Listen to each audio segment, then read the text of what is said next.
For the not yet 2-year-old town of Houston, March 28, 1838, was a banner day. Fine weather and the biggest spectacle the capital of Texas had yet seen. On that date, in what was Houston's first widely publicized execution, 2 convicted murderers were slated to hang simultaneously from a gallows erected near what is now the corner of Main Street and Webster Avenue 1. A crowd of 2,000 to 3,000 men, women and children flocked to the hanging tree, where they watched and jeered as David James Jones and John Christopher Columbus Quick were wheeled in a cart under the beam, had ropes placed around their necks, and said their last words. Seconds later, the hangman cracked his whip on the team, and the cart was wheeled out from under the doomed men. Life was as cheap as border town chiclets in 1830s Houston, a town that made Deadwood look like Zurich by comparison. A visitor from Nacogdoches called what was then the capital of the Republic of Texas the most miserable place in the world. There was the heat and humidity, unalleviated by air conditioning. Among a host of other maladies, yellow fever alone carried off early Houstonians by the hundreds. Their bodies sometimes simply dumped in the muddy, waste-filled streets, where they vied for space with the corpses of dogs, cats, pigs, cattle, and horses. A local complained that the stench came so near as to impregnate the air with its putridity.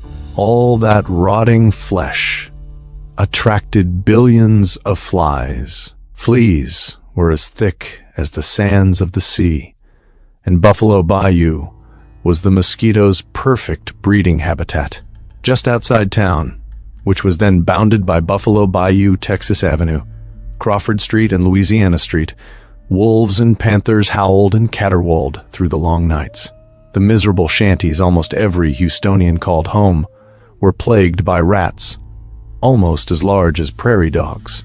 People feared sleep because these gargantuan rodents were known to gnaw off toes, fingers, and noses.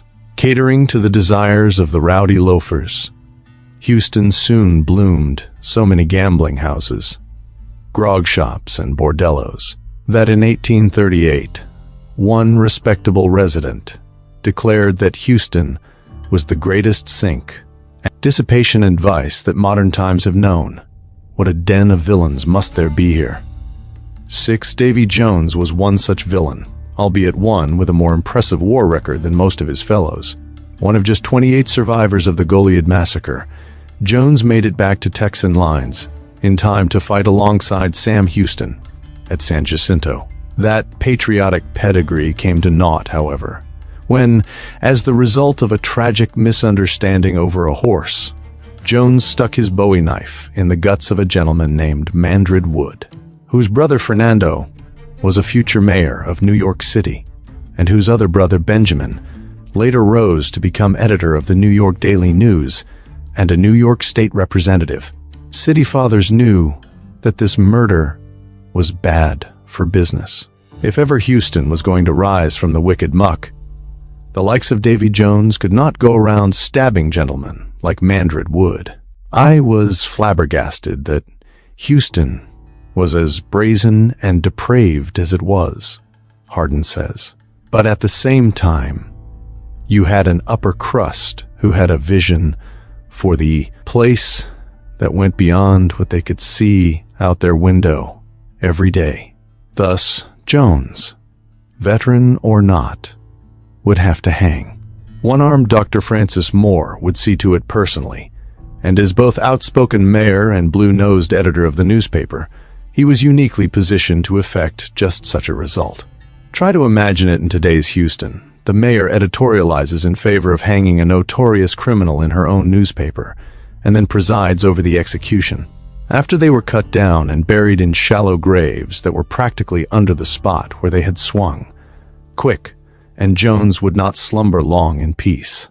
According to the diary of attorney John Hunter Herndon, later that day, 5 of the town's leading citizens exhumed the corpses, sawed off the heads, and retired to Herndon's lodgings to study the shapes of the two skulls for signs of bad character. A day later, the men popped open the skull caps to sift through the brains, and Herndon decided to keep Jones's noggin, which showed bumps indicating great moral deficiency, as a souvenir.